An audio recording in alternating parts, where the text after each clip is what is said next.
Welcome to Fathers and Daughters, a podcast where we discuss important topics and current issues from a biblical perspective that are relative to fathers and daughters. Please subscribe and email us at fdpodcast@yahoo.com with questions or episode topic suggestions. What? You tired? A little bit. From what?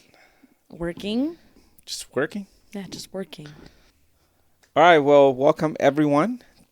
This is Episode 13. Episode 13, and today is Christmas Eve, just like we said we were going to record for you guys. No, it's not Christmas Eve. I was like, you're not going to lie. It is not Christmas Eve.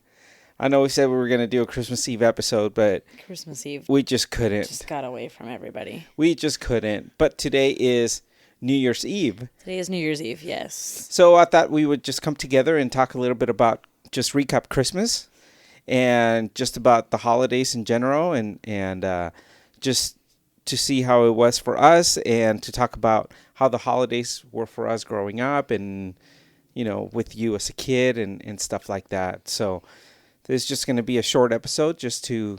A flash-sode. A flash-sode. So yeah, it's going to be 2020. I'm so excited. It's election year. Oh my gosh.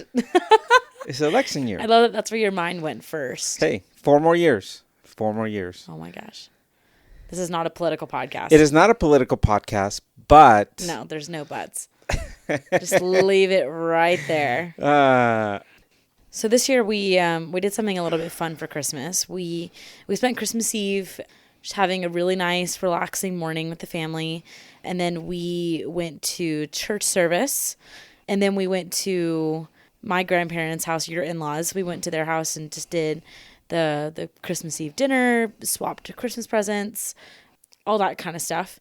And then for Christmas Day, we went to Disneyland.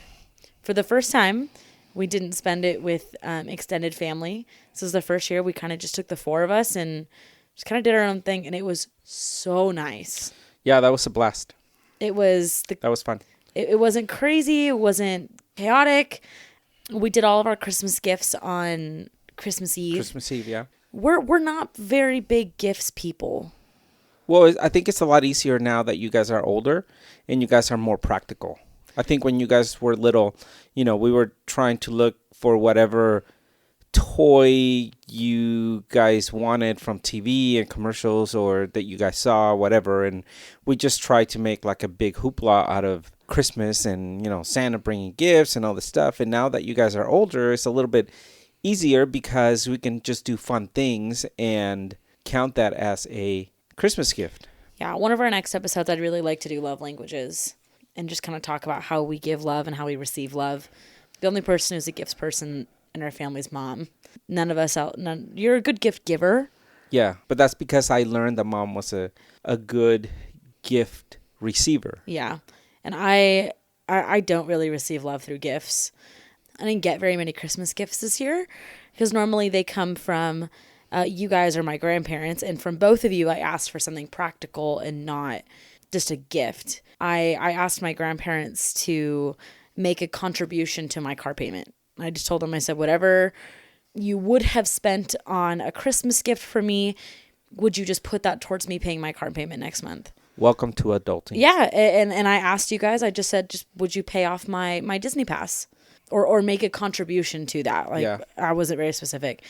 And I could tell my grandma wasn't super excited about that. Because she's a gift giver. Because she's a gift giver. And I didn't want to deprive her of that, but I just told her, I was like, that's what I want. That's how I receive love is through practical things. And being the personality type that I am, I like gifts of just saying, hey, I know that this is bothering you. I know that you need this.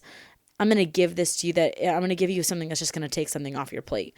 That's love for me, is just saying, hey, I know you're worrying about this. I'm just going to take it off your plate from you. So they made a contribution to my car payment, and then they gave me one of the coolest gifts I think I've ever gotten. My grandparents got this tin trash bin, and they filled it with some really simple, just home essentials, like a can opener, a spatula, a cutting board, like just some random things that I opened. It was like, what? it's a really weird Christmas gift. But she said that this tin can will stay at my grandparents' house. And whenever she goes to the store, she's going to pick up something, a household essential, and she'll put it in this bin so that when I move out, one day I'll have a bin of just things from them to put in my house. And to me, I was like, that is one of the most, if not the most practical gift I've ever gotten. And it was probably the coolest Christmas gift I've ever gotten, because it's something that I'm going to benefit from one day. And it's the epitome of her saying, hey, I know you're going to struggle with this one day. I'm going to take it off your plate now. Yeah, that's very practical. And I think you really appreciated that. And I think as you're getting older and you're making an income and working, you appreciate gifts like that are not just, oh, I bought you something because I had to give you something. It's like, no, I'd rather have something that I'm going to use, right? Yeah. So I really like practical gifts. Good. So that's cool. Yeah, Disney was super fun. Christmas Eve was fun. What comes to mind when we talk about Christmas as a family or Christmas traditions? I know we talked a little bit about this the other day, and we said we really don't have Christmas traditions. But what comes to mind when it comes to Christmas while you were growing up? Yeah, we didn't really have Christmas traditions, and I loved that. It took the pressure off the crazy Christmas crap that everybody goes through. It makes me want to raise my family that way too. Like what? What are some traditions that family have that you think are? There's a lot. I mean, the only like tradition that we had was like going to my grandparents on Christmas Day and spending it with the family. And I think a lot of other families have some kind of crazy traditions. Like we watch this movie on this day every year. Yeah. We go to this restaurant on this day every year. We bake this all together at this day every year. Like there's so much pressure on making sure we like uphold things, or that we create a specific kind of recurring experience for kids, or for even for adults. And I just think it's distracting. Mm-hmm. I think one of the only and probably one of the best traditions is every Christmas morning, or even Christmas Eve at some point during one of those two nights, which also shows how non-traditional we are, you would read the Christmas story out of the Bible. And it wasn't the night before Christmas. It wasn't the Grinch. It was from the Bible. And it was a remembrance of saying that, like, this is what this holiday is supposed to mean. Yeah. And so before we sit and open presents, before anything like that, we're going to sit and read from God's word. Yeah. We didn't do that this year. Well, that was the one you didn't do. I mean, we went to Christmas Eve service, and we went to Christmas Eve service, and like I read it on my, like, even then it's not really a tradition, but we were always reminded of what that holiday is supposed to be. Yeah. About. Well, to us, Christmas is big because it's not just another holiday, but it is the celebration of God coming to earth as baby Jesus. Yeah. And through that baby, through Jesus, creating a way for us to have eternal life and a relationship with him, which is mind-blowing. And when we really think about what that means, it's just like, I don't know, just like, Yeah. It's crazy. I think the reason why we didn't develop any specific traditions is because when you guys were little, we traveled a lot during Christmas, because my family celebrated Christmas Eve. Mom's family celebrated Christmas Day. So for many, many years while you guys were little, we would drive down to Mexico on Christmas Eve and then either come back that same night or the next morning to be in Lake Forest early on Christmas Day, so we could celebrate Christmas with the other grandparents. Yeah. And we did that for many years. Eventually that became old, and that just became a lot of work. And we started either alternating, or as you guys were growing up, just doing our own thing. Yeah. And that's just how it goes. Kids grow up and families develop, and you just end up doing your own thing. And this year, our own thing was for the four of us to spend the day at Disneyland, and that's something that we all like and that we all enjoyed. We did character breakfast, so we left very early, had breakfast at Disneyland, and then spent the rest of the day just kind of hanging out. And the big gift for us was to get our annual passes for the next year, which is really cool. Yeah, I totally agree. I remember, I don't even know what year it was, but I remember probably one of the last years we did that drive on Christmas Eve, and then doing it again on Christmas Day. And I just remember it just not being enjoyable at all. No, Not for me. I remember you guys got into an argument at the border. Like, nobody was happy at all. And whenever we would go visit either side of the family, it was so forced. And like something that I've learned from you and Mom, and that's something that I want to take into my marriage one day, is saying, like, I want to limit it to just 3 traditions. Like, our family will have 3 traditions. We can pick and choose whatever those specific traditions will be. I made the mistake of going into a Kohl's on Christmas Eve and watching people lose their freaking minds. And I was like, I don't want, I walked out. It's like, there's nothing in here that's worth this. We did Black Friday once and never again. It's not worth it. No, it's not. I feel like my childhood was enhanced after that. And that's not to say anything rude against the family we were seeing. The family time was always great.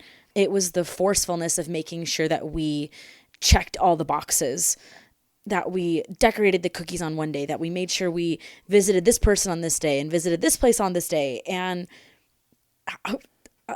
throwing it out the window felt so good. I had probably one of the most relaxing holiday seasons that I've had in years this year. Good. It was calming. It was enjoyable. We saw who we wanted to see when we wanted to see them. Yeah. And we made sure we made specific time for immediate and extended family, for sure.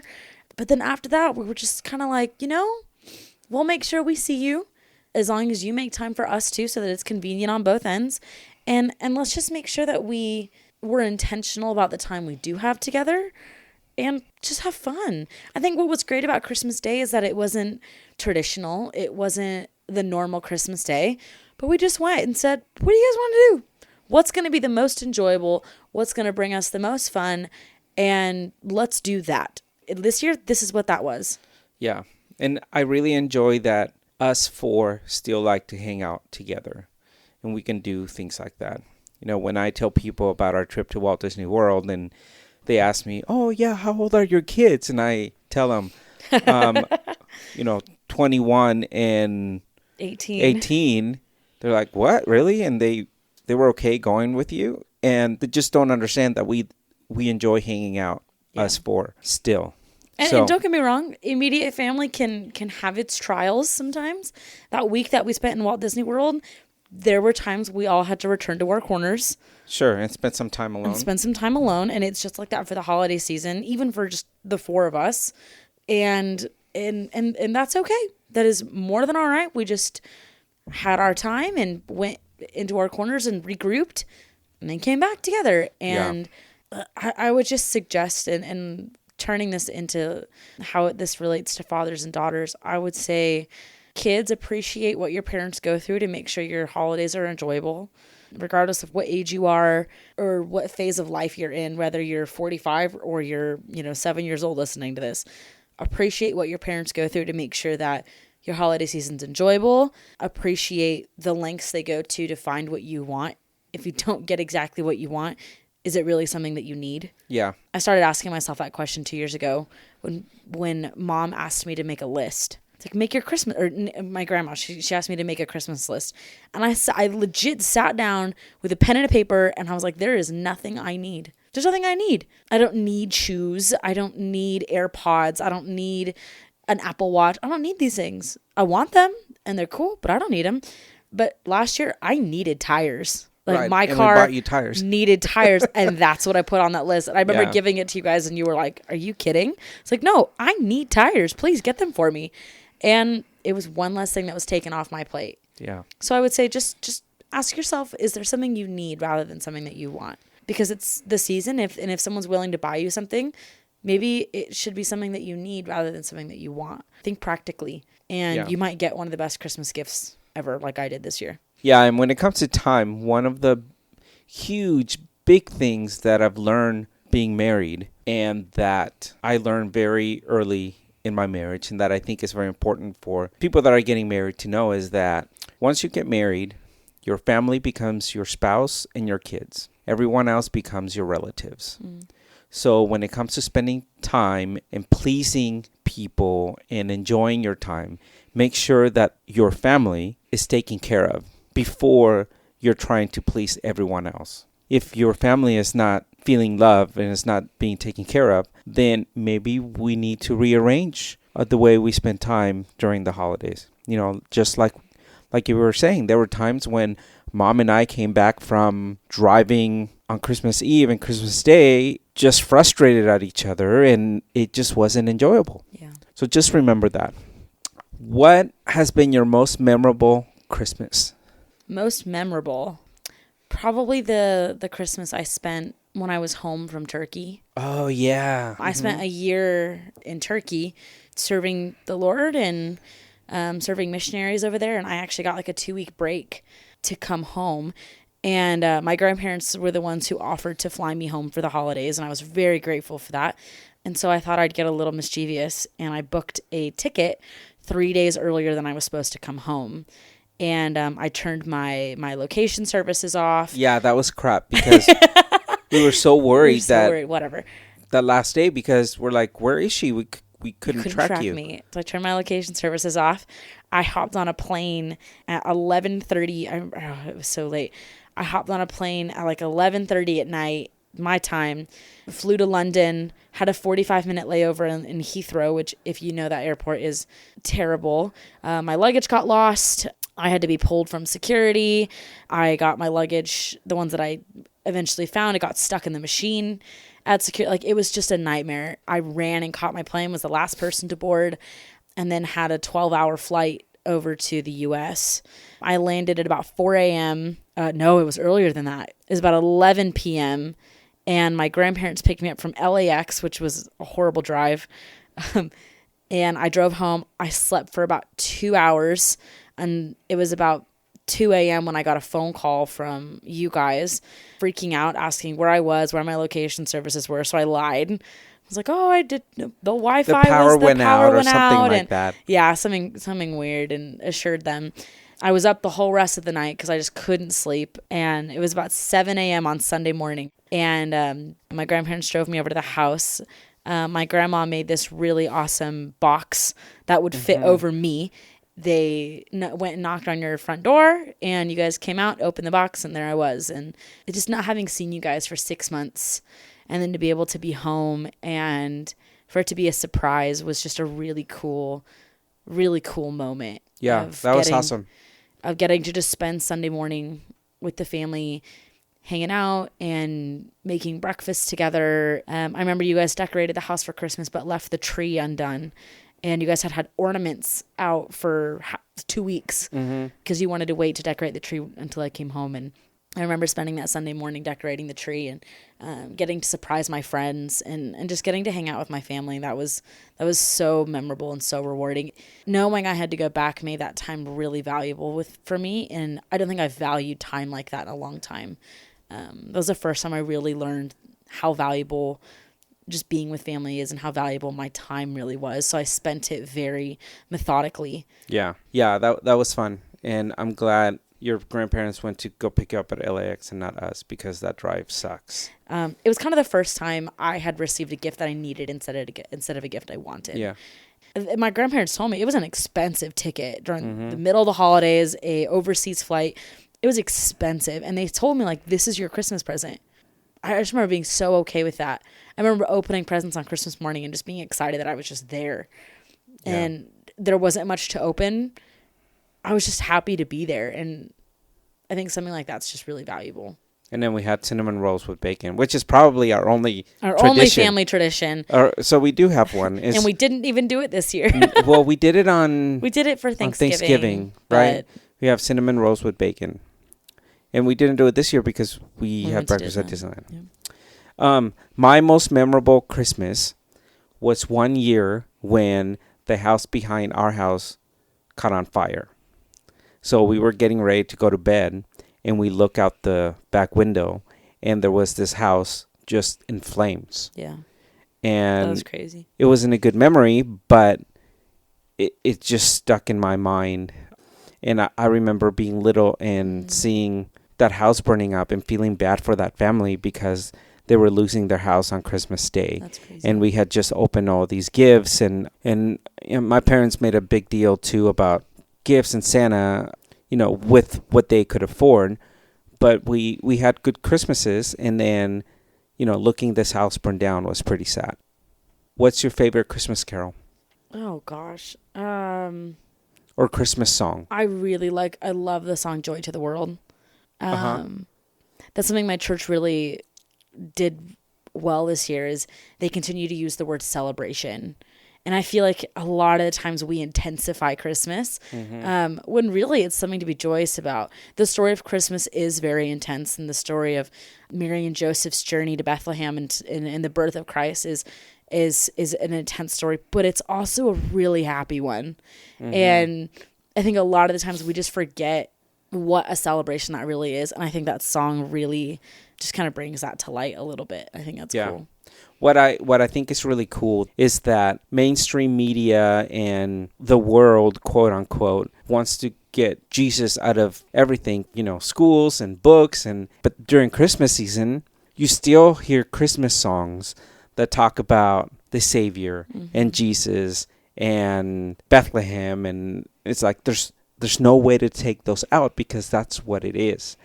And it's cool to see people who you'd look at and think they'd never step foot in a church to be singing songs about the birth of Christ, and it's, to me, it's insane to hang out with those people and be like, dang, you don't even know what you're singing about. Right. Let me tell you about what you're really singing about. I think that's really cool. My favorite Christmas song is "Oh Holy Night." You do love that song. I love that song because I don't think it's just a Christmas song. I think it's just a worship song. Oh, sure. And you can sing that song throughout the year. And the Mariah Carey version? Well, that's one of my favorites because she does it really she's well. Queen. But the verse where it says, "Fall on your knees," is so convicting, and it really gets me. And every time it gets to that verse, I just get teary-eyed because I can imagine being there that night. And I don't know if Mary and Joseph had any idea what God was doing through them.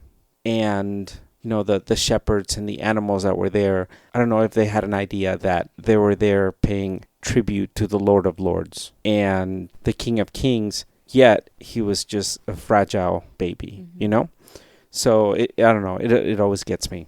And it's a good reminder too for sure. of what it is. So we said that tonight is New Year's Eve. You're going to go hang out with some friends. I am. Mom and I are old, and... Don't use that excuse. Mom and I are old. You're not even 50. That's not an excuse. And... You're hermits. What is very enjoyable to us is just staying here by ourselves, having a quiet dinner, and watching movies. Good on you. Just don't use the "I'm old" excuse. It's not an excuse. We're just introverts. Have you made any New Year's resolutions? I don't believe in New Year's resolutions. Or goals, or tell me a little bit about that. I don't know. I think it's a lot of unnecessary pressure to do things that you can start whenever you feel like it. If you really wanted to do something bad enough, then just do it. Don't wait till January 1st to start something new. So I think for me, I definitely don't think there's anything wrong with having goals for the year. I like having goals in general. I'm a very goal-oriented person. I was in service last week, and Adam Atchison, who was preaching, said that he had a word for the year. And I don't remember what exactly his word was, but I liked the concept of just having a goal-oriented word that he wanted for the year. And I loved that idea. I haven't really settled on mine yet. Right now, I'm just kind of wrestling with where I want to see myself next year this time. But I like the idea, so I'm wrestling with it right now. What about you? I feel the same as you do. I really don't believe in resolutions. I like that, and I think for a lot of people it's like this, that in January 1st just feels like a reset, like a restart. Oh, sure. Just because it's a new calendar year, and it's a good opportunity for people to say, okay, I'm just gonna start something. So every year I always end up the year a little chubby just because I like to eat a lot. Dude, and the holidays are the perfect excuse. I know. It's a perfect excuse, and it's cold outside, so I don't get to go out and run as much as I like to do. So I always end up a little chubby, and January and February and part of March, that's the time where I kind of get back to my normal weight. Yeah. And kind of make room for the next winter. So... I don't know. But this last year was crazy for Mom and I. Just, the thing with Ryan. Just, I don't know. Just overall, just there's just a lot that went on during this year. So we're hoping that next year is a little bit more relaxed, but it doesn't look like it's going to be that way. In March, we have the hearing for Ryan's conservatorship and all that stuff. So I don't know what's going to happen. So it was crazy, but it was good. We'll just see what God wants to throw at us this year. Yeah. So I'm looking forward to 2020. Yeah, I'm looking forward to making more episodes during 2020. And with that, I just want to thank all of our listeners. Ever since we got on iTunes, we've had a bunch of new listeners. It's awesome. And our YouTube channel is getting a lot of listeners too. So if you're out there listening, please send us an email and let us know what you think. Let us know how you found us. We would love to hear that. And if you have any topics that you want us to talk about, just let us know. If you have any issues, maybe you're having a family problem. I have a lot of issues. I know you do. And you just want some advice from a father and daughter who are still figuring it out, but are a little bit further along the way, shoot us an email. Yeah. So, we're not the experts. Not at all. But you're not in jail. You're not pregnant. And we still love to spend time with each other. So that's a win. So we've done something right. Woo, woo. So, woo, woo. All right. Happy New Year. Go whoop Happy it up. New Year. Yeah. Oh, we should have brought like a little whistle. Like, that works. Be safe out there while Amanda and I just sit around and enjoy our time by ourselves. Have a good night. Hey, and we'll talk to you again in 2020. We'll see you next year. Peace. Thank you for listening to the Fathers and Daughters podcast, a Moosegood Entertainment production. For questions, comments, or topic ideas, email fdpodcast@yahoo.com. Please subscribe and tune in every week for new episodes.